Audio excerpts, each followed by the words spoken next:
The Hilton sale is on. Now through September 29th, you can save up to 20% on stays this fall and beyond. Long weekends, last-minute getaways, holiday gatherings. There's a Hilton stay for all of them. More moments, more experiences, more destinations. Now 20% off for a limited time because it matters where you stay. Don't wait. Book by September 29th and save up to 20% at Hilton.com. Terms apply. Hilton for the stay. It's back to school season, and Clorox is donating 2 million disinfecting wipes to classrooms across America. Because back to school means things can get a little bit messy. Just ask kindergarten teacher Miss Gibson. Give me just one Clorox wipe and I'm ready for glitter glue, exploded lunchbox yogurt, peanut butter handprints, runny noses, picking noses, rubbing noses. Touching noses. Thank you, Edward. Ooh, nap mats and lockers and tissue boxes. And Clorox scissors. disinfecting wipes. Teacher's #1 wipe. Clean feels good. Based on unit sales data. Hello and welcome to the I Can Do podcast with Benjamin Lee. We're here to talk about tips and strategies to have an I Can Do mindset. Life is what you put into it. Get the most you can. Here's your host, Benjamin Lee.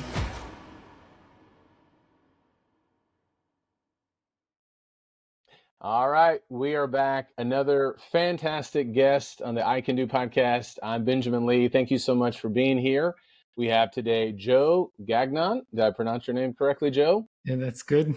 All right, it's great to have Joe here with us. Joe is going to definitely help us all today about living intentionally. And Joe, that's something I have a coach as well. And last year we were talking about this very idea about living intentionally. There's something so important about this. And so I'm really looking forward to learning from you. And thank you so much for being a part of the show. Oh, Benjamin, I'm thrilled to be here. The first 3 words, this I can do, is sort of like a foundation of, I've always told everyone that we should just eliminate the word can't out of the dictionary because that serves no useful purpose. Yeah. Because why would you decide before you even tried? So yeah, this is perfect for me. I love that idea. Why would you decide before you would even try? That sounds too like a fixed mindset. I think it's Dr. Carol Dweck. He Yes. talks about that in the book, a mindset. I believe that's the title of the book. I could be wrong, but yeah, I think that's a great point. And you certainly have an I can do mindset. You just shared some things about yourself when we started talking via email and just describing yourself as relentlessly intentional, deeply curious, obsessed with unlocking human potential. You're doing a lot of things. CEO, ultra endurance, athlete, coach, author. Where did this idea of just becoming relentlessly intentional, where did this come from? Was it with your parents? Was it with something that happened when you were younger? Sports? Walk us through for a few minutes to what has gotten you to this point now, to having a second book published and talking more about living intentionally. You know, as always, whenever you're asked this question, you always wish you're like such a genius. You're like, oh my God, when I grew up, I was like, this was going to be it. As a matter of fact, it was like, I thought I was both a combination of invisible and uninspiring in the first part of my life. Yeah. You know, I had this, grew up in a Italian family in the Bronx, and we were fine. We got together. Like, there was not much going on other than sort of just being a kid. High school was a forgotten memory. I was a nobody, didn't play sports. I liked college. I thought that I liked the Jesuits. I went to school in the Bronx and hung out with people who were in philosophy and theology because I liked the thinking.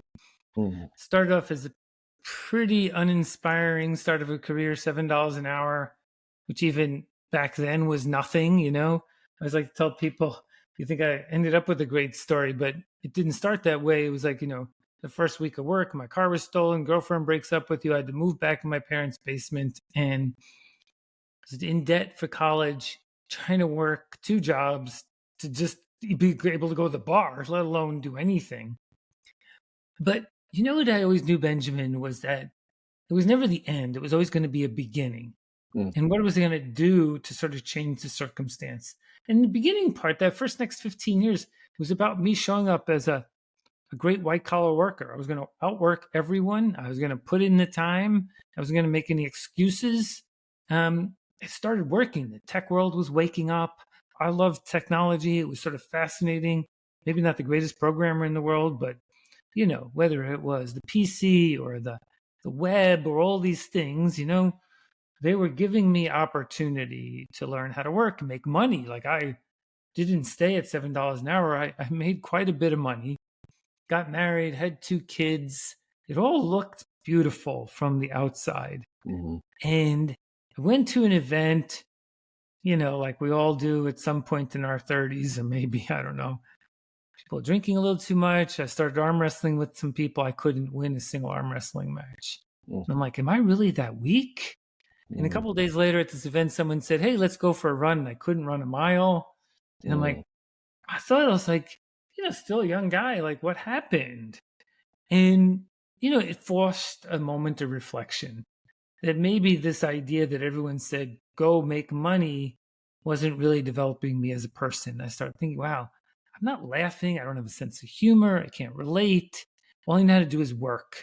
And it just, as I wrote about in the book, I was climbing the ladder, but it was against the wrong wall. And I really literally remember this thought: will this be the next 50 years if I even live that long? And that was just the answer to that question was like this emphatic no, I am not going to do that. I am going to change something. I just didn't know exactly what all the language means that I understand today about intentionality and about radical possibility and about a can-do attitude. I just knew this couldn't be anymore.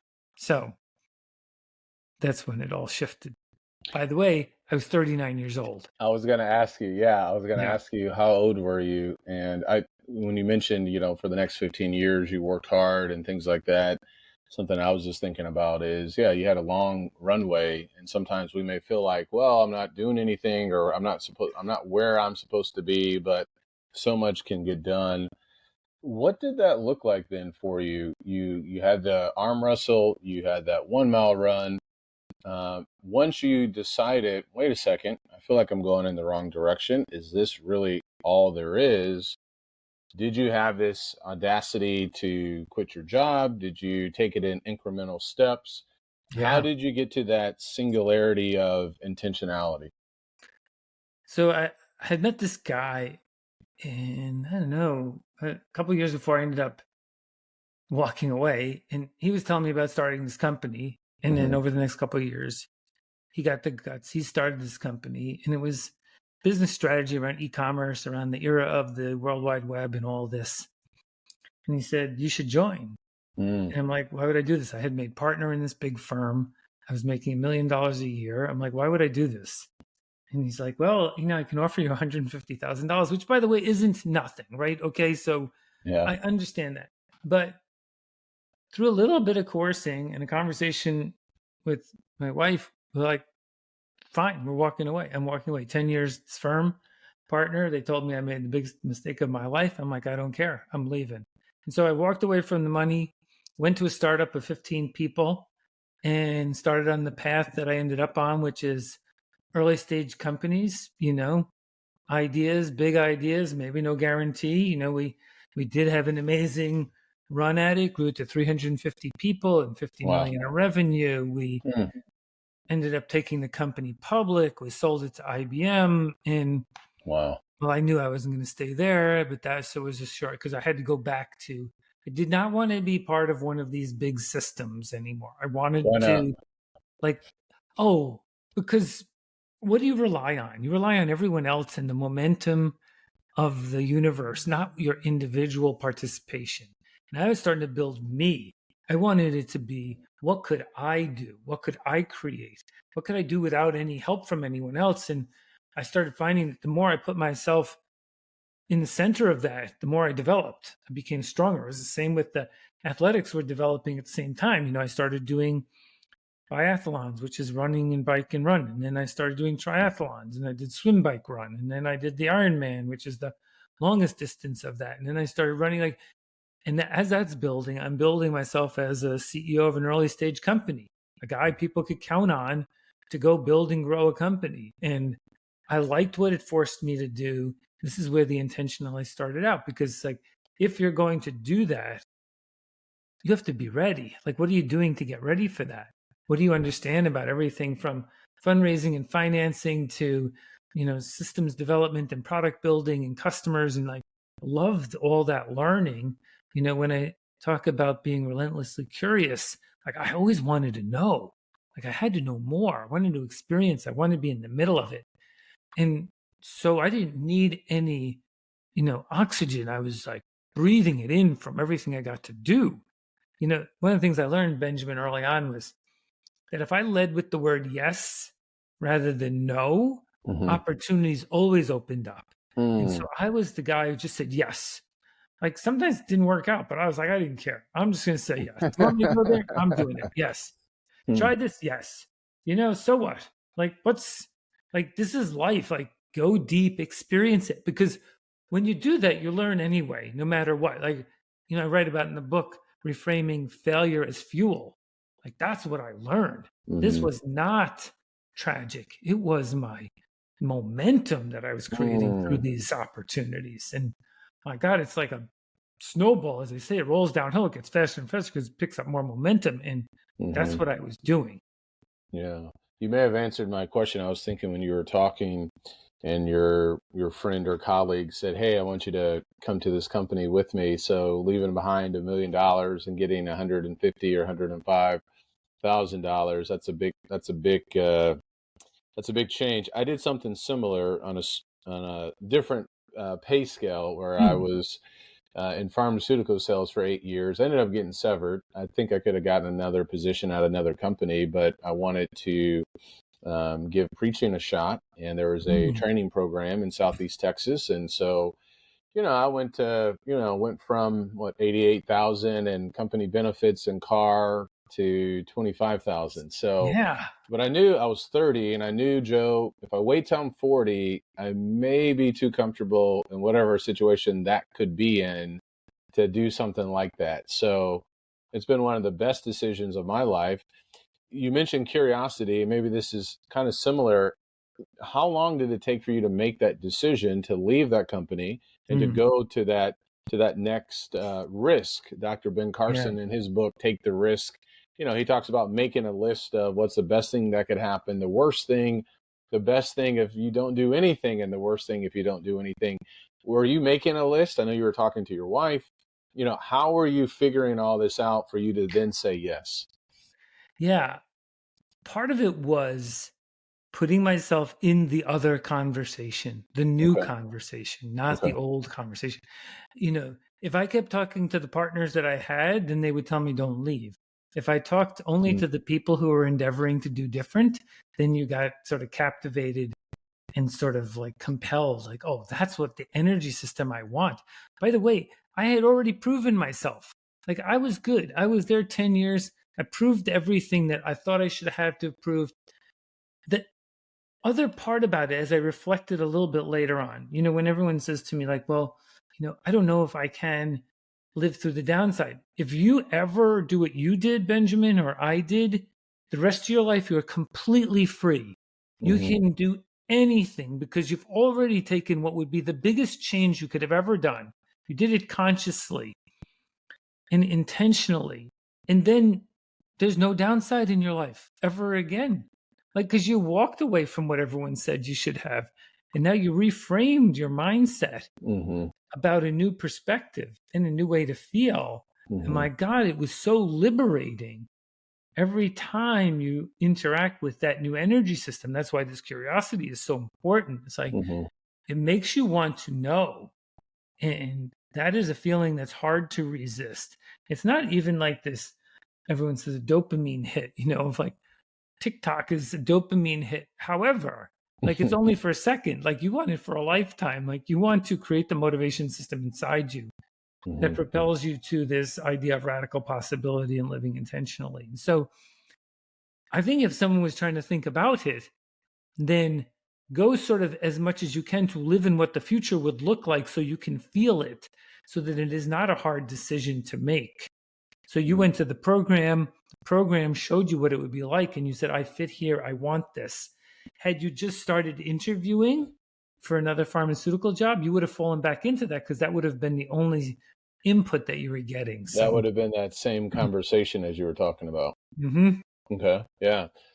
I love that language too of just putting yourself in a new conversation. So I want to push back. How do we reconcile this? Because when I hear deeply curious could mean for some, well, yeah, I want to try this today and I want to try that next week, or I want to give this a shot next year, versus intentionality, where when I think Mm. about intentionality, and you can help me with this, intentionality is, now you stay on this track and you're saying, well, say yes to everything. I think about intentionality sometimes with, well, no, you also have to say no, because you're Sure. moving towards that mountain. So how do we reconcile staying deeply curious while also being Mm. intentional in our lives? And it's a very good question. The subtlety, like we'll talk a lot over this conversation about language framing, Okay. sometimes limiting. So for intentionality to work, you have to have a purpose or a why, whichever word you want to use. And so within the context of that, being curious is fine. It's not about curiosity of like, looking for another partner. It's being curious about exploring deeper within your partner. So, for example, Mm, my why is I build myself to build others. And so what that makes me is like curious about what would I have to go through to build enough capability so I could coach someone else, I could lead someone, I could help direct them. So it is aligned to my purpose. It is not distracting to the noise of the outside. That curiosity we could call idle curiosity. mm, It's not really driving my behavior. It's like an interest level that one might have. Oh, I would be interested in watching tennis on TV, but you're a golfer. It doesn't mean you're not curious about how that person performs, but the depth that you would go into in terms of being a better golfer would be, that curiosity would be how would one get better and better at what you do? So mhm. that's important. Gotcha. Yeah. That example too, with learning more about your spouse and not necessarily just trying to go find another spouse. So how do we define intentionality? Yeah, I think that first it says that we're defining our why. Then from there, we're making conscious choices that align to our why. We're building a set of pillars like the foundation of a building. Mm, We then master reflection so that we can then evaluate how we're doing against that, because it's important. We're not here to just always be right. And then it's about embracing discomfort on the pathway, because the harder we push into our why, the more we might feel a bit of noise in the system, which is discomfort. And it's not about sort of stopping, it's about assessing and understanding. And so this foundation, which I write about in the book, this first section is about saying, look, you could build, I don't know, in the woods, a 2x2 and live underneath. It's not very resilient, or you can build a house or a major building and you start thinking, well, I better put a strong foundation in there and I better understand how this is going to work. And all of that is how we build ourselves, right? mm, So there is an architecture to this. That's what that first part of the book is about. Back to again, it's define the why, build your pillars. Those pillars I can go into. Then it's embracing the discomfort and mastering reflection. And all of these, if you have those as tools in your toolkit, you do pretty well. Now, what you don't want to negotiate on, like the pillars are, for example, pretty simple, Benjamin. It's like my exercise, my nutrition, my mindset, my sleep, and my community. How do I show up for each of those every day? How intentional am I? Am I thinking about the food I'm putting in my body? How am I thinking? How's my self-talk? Am I moving, which is exercise, etc. So when we operate with integrity in those areas, it allows us to be, in that can-do mindset. Then yes, I can do this because I've built this resilience, I've built vitality, I've built the strength. So mhm, then I can put more of a load on top of it. I mhm. can take on more of a challenge. Back to it's then aligned to my purpose. And so, like, maybe you can, if you wanted to be a executive coach. Maybe you could do one person in the beginning, you can do 5 later, but you can take on some really hard problems that people have. And so that's what this ends up continuing, is to build more resiliency, which is really important on this pathway to intentionality. Switch to Shiseido Benefiance Wrinkle Smoothing Eye Cream and discover why people are calling it the best eye cream. A powerhouse formula that targets 5 types of eye area wrinkles. 96% of users saw reduced wrinkles and diminished dark circles after just 7 days. Shop Shiseido Benefiance Wrinkle Smoothing Eye Cream at Sephora and discover how change can happen in the blink of an eye. Consumer tested by 110 women. I was deep in it, gaming on Samsung Galaxy Z Fold 7. Unfolding the screen made it twice as big and so immersive, I kinda lost myself. Might have trolled a little too close to the sun. Someone in the chat told me to touch grass, so I took my Z Fold 7 outside and kept playing. Still won, got a tan, and a nice little reset. Powerful processor, realistic graphics, you stay locked in, streak stays alive. Can your phone do that? The new Galaxy Z Fold 7. Get yours at Samsung.com. What have you seen as a coach, CEO, runner, where is it typically the hardest for people to develop this why and this muscle of intentionality in their lives? What patterns have you seen? I like this phraseology that I used in the book, the courage to make a commitment to consistency.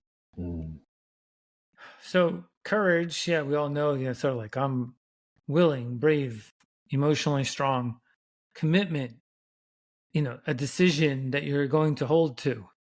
And then consistency to do it again and again. And I think that, we can start with the courage. I don't think we fully appreciate commitment because we have to make it to ourselves. And then consistency, that's where it breaks down. We let other priorities that other people have get in the way of our consistency. By the way, consistency redefined, back to my language thing, as mastery. So it really should say courage to make a commitment to mastery. Okay, what does that mean, mastery? What does that look like? Mastery is being able to take on any task or action at a level of detail so you understand the nuances of significantly high performance. So you would, play the guitar and know how to change the notes better by practicing over and over again. Your fingers would move, very easily. If it was about running, you would not just run, you would sprint, you would do hill repeats, you would build a lot of the subsystems so that when the race happened, you were ready to execute at a high level of performance. And that consistency over time, even just the pure repetition, makes our internal system adapt significantly. We'll grow more mitochondria, blood cells, will grow more neurons, more muscle fibers, we'll adjust our autonomic nervous system. Like all of it starts to improve so we can perform better. And to me, that's where we break down. We let the noise outside our life get in the way of the commitments that we already made. And if you're intending, not just to be intentional, but to stick to those commitments, why would you, if you were there for the decision, why would you change that? And simple, I like this example, but say, hey, Benjamin, you want to go for a run tomorrow morning? And you're like, yeah, I'd love to do that. And then you text me at 5:30 and say, Joe, it's raining out, so I'm not going to go. I'm like, well, did you make a commitment or not? Like, I didn't tell you to say that. You did. So I think we should look in the mirror often and say, look, I'm the one who made the commitment. Why would I not follow through? But then that last piece, the consistency, if I keep making those commitments and keep doing it, oh my gosh, if you do that over time, it's incredible the progress that you make. And I've seen that now after the last 25 years. I'm 9,000 days of exercise, 4,650 days of writing, this That's amazing. commitment every day to daily practices beyond brushing my teeth, sleeping, and eating, right? I wake up, as I always tell people, there's 3 things. I wake up, I write, I run, and I breathe. And that foundation is something I count on for the power that I have inside me to be maximized in those days. And so, yeah, I just think that we, for some reason, and I can give you my own opinion, we respond to other people's input more than our own.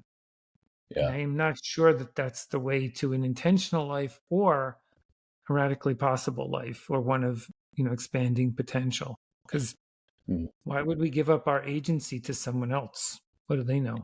Right. Yeah, you've said a lot that's got me thinking here. One, congratulations on 9,000 plus days. Let me take a quick exit ramp here. That's 9,000 days of exercise in some shape or form, whether it's high intensity, least an low hour a intensity, day. at least an hour a day. Okay, so that could be stretching, other things, not just constant running. Is that correct? Or is it, you're pretty... It would be no, at least an hour of aerobics a day. So that's running, biking. Yeah. Well, those two. There used to be swimming.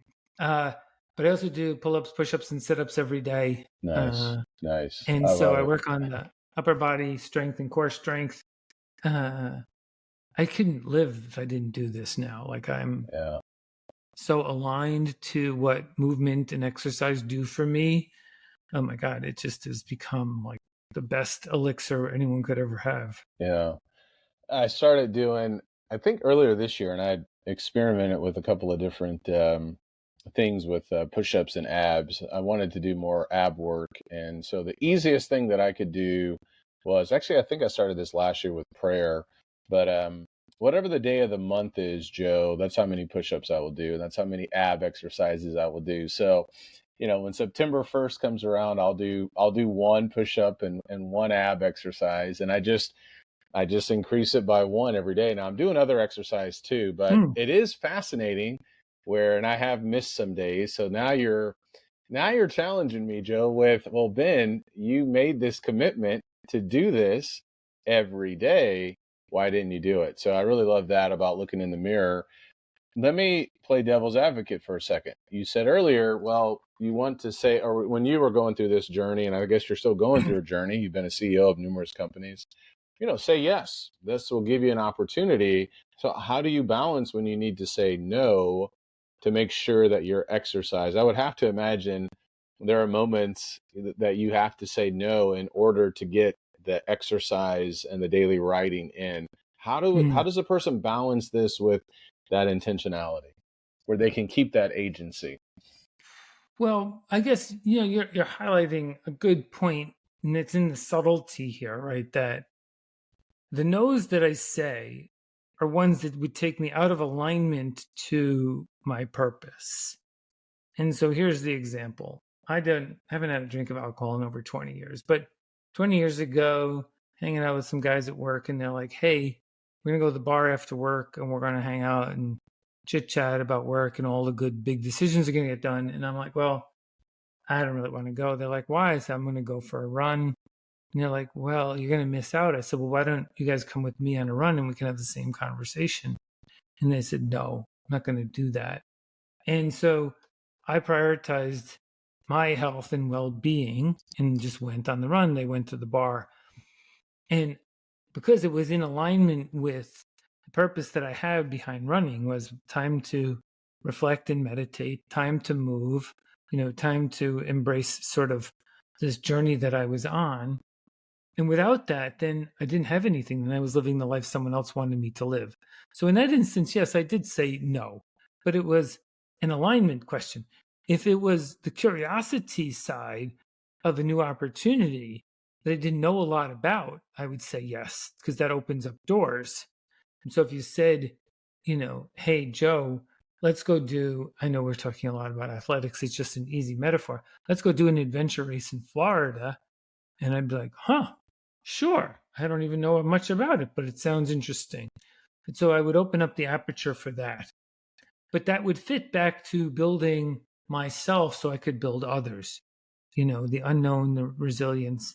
I wouldn't do anything that would not allow me to build myself. And going to the bar and drinking was not going to help build me in terms of the person that I wanted to become or am still becoming. Mm-hmm. We don't we're never finished on this journey. Yeah, that's right. No, I appreciate that. Yeah, it's been over, I think 20, maybe close to 25 years now for me with no alcohol as well. Have you lost friends, or what's been Mm, the response with family? Because living intentionally will set you apart. We have mm. all these resources. There's podcasts, there's books, there's life. We could just see people who are not living intentionally and how that often ends up. What has there been backlash from peers, family, friends? Well, yeah, of course. One, people don't agree. So, they go their own way. That's fine. I'm okay with that. I think I can sometimes be a little too intense for some people, and that's a bit off-putting. Look, at the end of the day, I'm not like running for something. I'm not trying to convince anyone. I am living Mm. my life. I think that's what we all have an opportunity to do. But Benjamin, let's be really clear. With a social contract to the rest of the world, to show up as a person of values, a person with morals and ethics, and a belief system that is here to help others achieve more. This is not about being selfish, right? This is about me building so I can help build other people. I make myself available all the time. I'm not doing this thing gratuitously because, I'm trying to like get likes on Instagram, right? I am trying to actually be a good actor in the life stage, so that I do not overuse resource and become selfish. I want to share in the abundance that we should all share in this beautiful work that we're on, right? And so I don't think that everyone has gotten themselves to that level yet. And so sometimes, yeah, it could be a little bit. If you would read the acknowledgments in the end of my book, I thank my wife and my daughters for tolerating my sometimes uncompromising nature. And what they would say is, look, we want you to be who you are.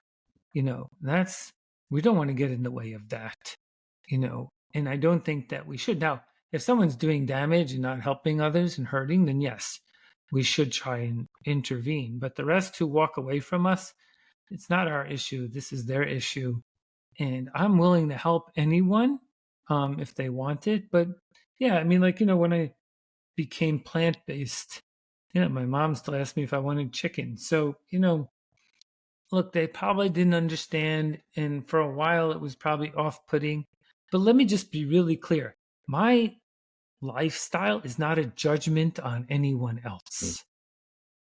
Would I like people to live more intentionally and more healthy and more community focused? Of course. But I am not in some, reverent position to say that I'm better. Mm. I'm just me. Mhm. And I like that. So if someone doesn't want me in their life, I'm okay with that. Mhm. If you want me in your life, I'm enjoy with that. So I'm very much at peace after all these years with the choices that I made. I have no regrets Yeah. because, as I say to everyone, I was there for the decision. How could I regret it? I love that. I was there for the decision. How could I regret that? I love that. Yeah. Listening to you speak about your life and philosophy and choices, I'm reminded of Seth Godin. He blogs every day, right? Publish even if it's not ready, so to speak, right? Yeah. Has turned down maybe $1 billion offers from other companies and things like that, and is just so focused. And you're right, it almost sounds a little bit weird for some people. It's like, well, you're going to miss out, but it actually really is something that is, what's the word? It's something you can look forward to. That's what I've learned, with habits and my morning routine, for example, when I travel, and I like to travel, but it does change some things. And but now listening to you even more, yeah, it can change some things, but it doesn't mean that everything has to stop, especially when we make that commitment. And that's what I'm hearing as well, too, Joe, that for us individually, our yes should be a yes and our no should be a no. And as we do that, we'll actually build this muscle of showing up, of consistency, of following through with these commitments. Yeah, Benjamin, I think like if you think about this, right? Should you respect yourself? How do you feel Yes. about yourself? Mm-hmm. And so what I've enjoyed is this journey has done the following for me. So this daily habits, right? So I had made this commitment to do, let's say it's increased, but the first year I decided I was doing 375 push-ups a day for a whole year. I'm up to 500 a day now. Mm-hmm. And I got on an airplane. I flew from Boston to Los Angeles. I got in really late flight, late Uber. It's 2:00 in the morning. I got to get up soon to run and go to a meeting. And I'm getting ready to get in bed. And I'm like, oh my gosh, I forgot to do the push-ups. You buy yourself in a hotel room. And now you start having this self-talk. Well, Joe, you did them yesterday. You're going to do them tomorrow. No one will notice. And the minute I say that, I start doing push-ups.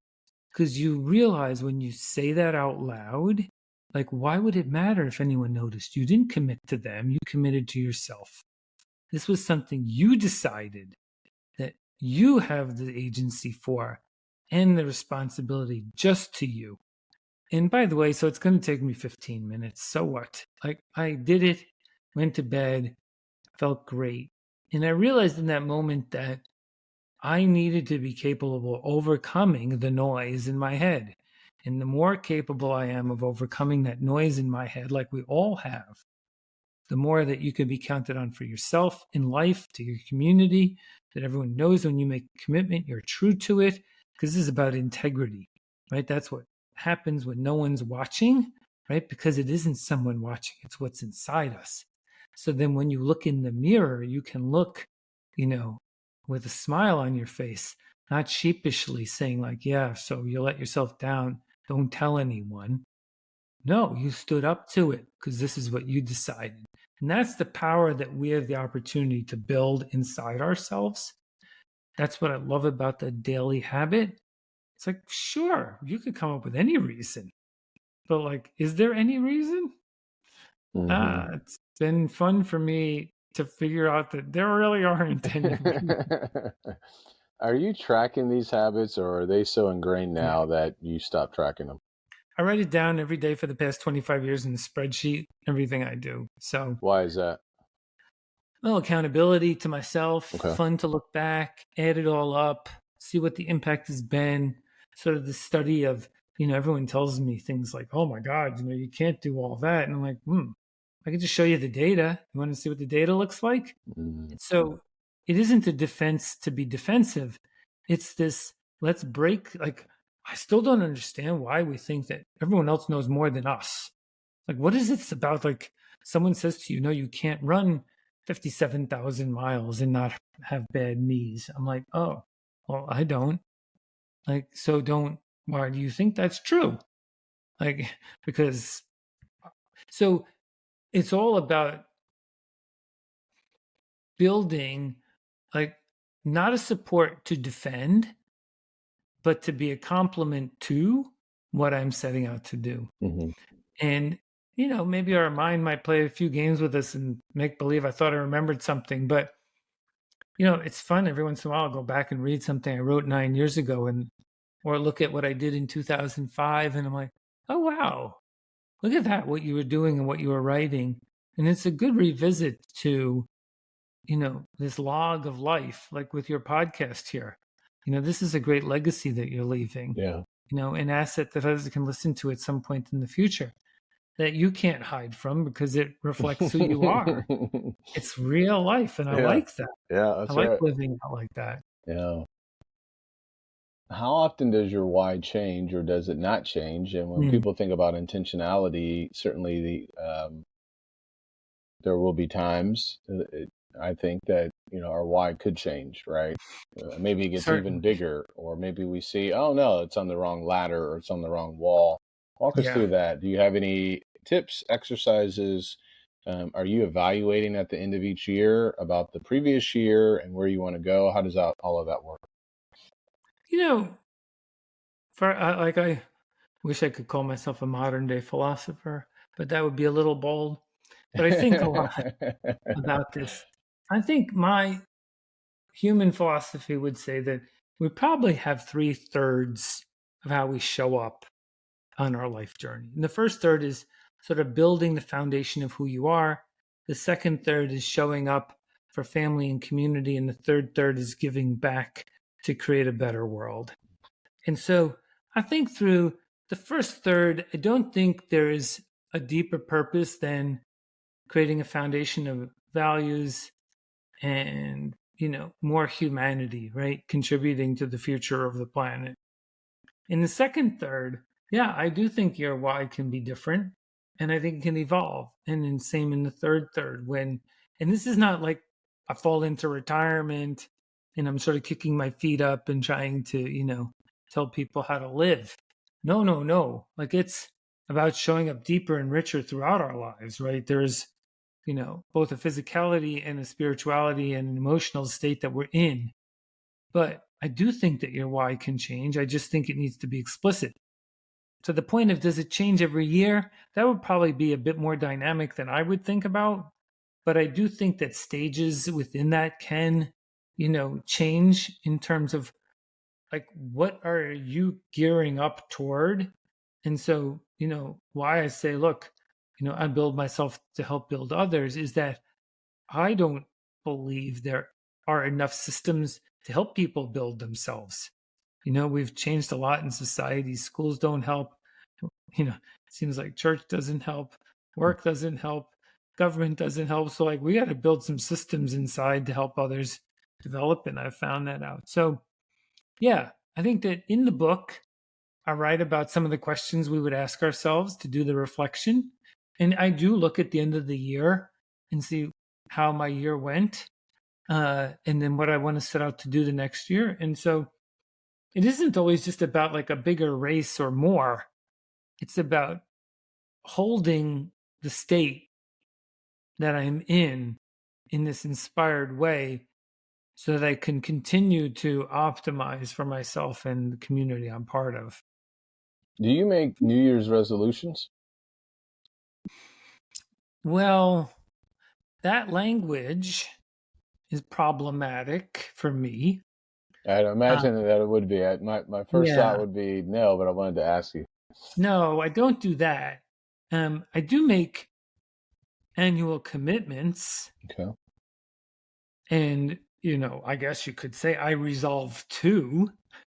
But the New Year resolution to me falls empty because it's not connected to our why, which is why the gym is crowded for the first 2 weeks of the year. And then no one ever continues to go because they didn't make it important to anything about their life. Like it was just sort of this emotional reaction to some marketing activities and a poster on a wall, rather than deeply thinking about the implications of what that would mean for you, your life, your family, your community.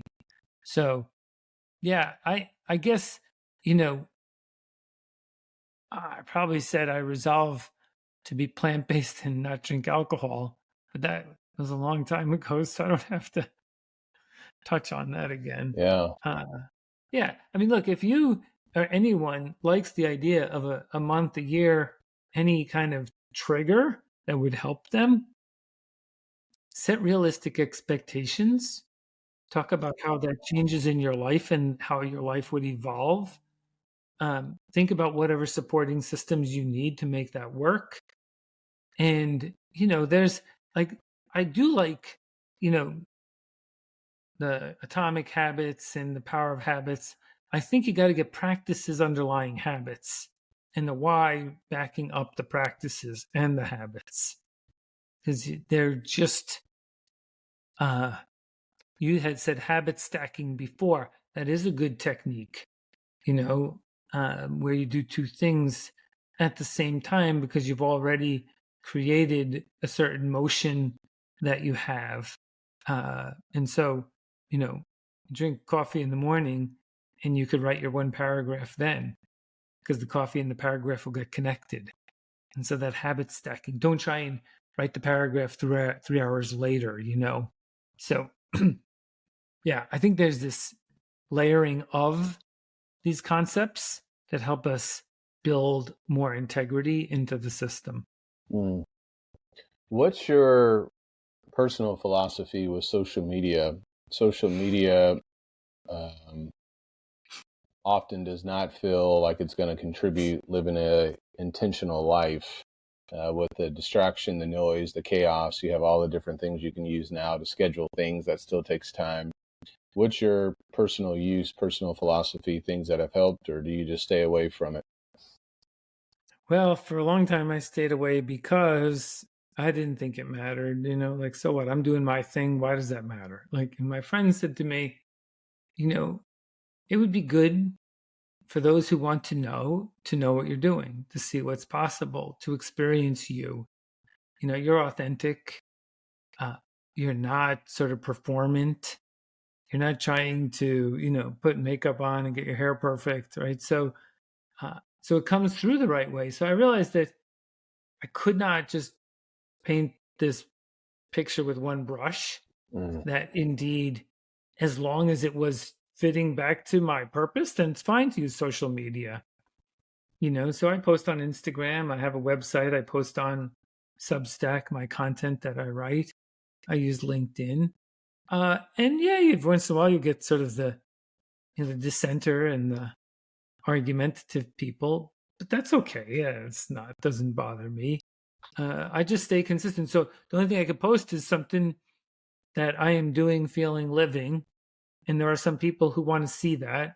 And I want to make myself available to them. It's why I wrote the book also, Benjamin. It wasn't, it's actually something I like the thought, which is, imagine you could sell 100,000 copies. It's not to have 100,000 copies sold. It's to have 100,000 copies read. That would be more impactful. The fact that I got paid or didn't get paid is irrelevant. I didn't write it to make money. I wrote it to share. If you want to share with me, then I want to share with you. And so that's a very different way. It's like this attachment that we have through the ego to all of the physical, rather than to how we apply ourselves. Imagine, if I am not my accomplishments, what am I? Like, play with that question some weekend. It's a good question. It is a great question. Yeah, it's like how people introduce themselves. It's very easy to introduce ourselves with our resume and all the accomplishments and things we've done. Yeah, and I don't deny that those matter as a representation. They're not just where the value is created, nor how we define ourselves and see ourselves. Because imagine you were the number one high school track person, and then later on you didn't do anything. Like, if that's the only thing you could connect back to, it's sort of sad. So we want to develop, a multi-layer capability. This is like these words of resilience and vitality are more valuable to your life and to society than that you ran a 3-hour marathon. Like, most people don't even know what that is. So yeah. 3 more questions at least. We could go a little bit faster, but really enjoying this. How are you teaching? You mentioned your wife and children. How are you teaching children? I have a son as well. These concepts of living intentionally for those who are younger. Walk us through that. Any tips, strategies? The junior high kids, the high school students, preparing them, so maybe we can shorten that 15-year that you had, or the numerous years that I've had. Like, oh yeah, I should have done this differently, which I'm trying to teach my son now as well. I think the first thing to me is first there's understanding. I think we overjudge people at points in their life, and we have to understand, like, a high schooler has high intelligence and prefrontal cortex not fully developed, so low judgment.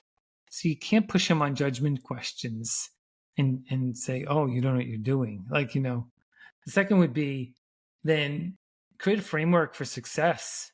What can you give them the independence to do so they can build success, right? And so, give them a responsibility to do something that they can handle. It might not be going to a party on a Friday night with the car. That's probably not a great combination, but you certainly can, I don't know, like we built an adventure course in our backyard where we let the girls bring people over all the time to go. Like there wasn't much bad that could happen. They all had a good time. I think, the third to me, especially with teenagers, is role modeling behavior for them. If you're a hypocrite, it's sort of a little bit hard to ask something of a young person. Provide a supportive system, do a lot of listening, and then bring them into a set of experiences that would be unique and different that they could connect to. Like we taught the girls how to do rock climbing, and it defined their persona. They also defined a set of independence. But I start with this idea that we want to build in humans independence, autonomy, and a sense of belonging. And so those are three very natural states that make us very productive.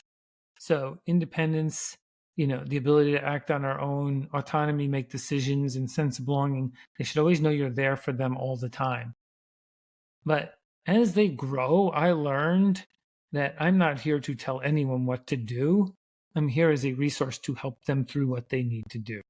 And so I didn't tell my 18-year-old how to apply to college. I said, I'm here to support you. And so whatever you need, I am here for you. Not, oh, here's how I would do that. Like, who wants that? Like, no one. So I have a really great time with people far younger than me because I really try and listen and understand. And I really try to work to be someone that they believe accepts and understands them so that we could have a unique relationship in that way. Because I never judge. I'm so unattached to any physical stuff like a car or, to anything that it's not what drives me. And then they're sort of curious, oh, what did you do? Why did you do that? Be open. But remember, however you feel, what you don't like, they don't like. So don't do it. Yeah. How do you stay curious? You're doing podcasts, you're writing books, you're running. How do you keep that fire lit? I don't know. I have to believe that somehow I unleashed something inside me.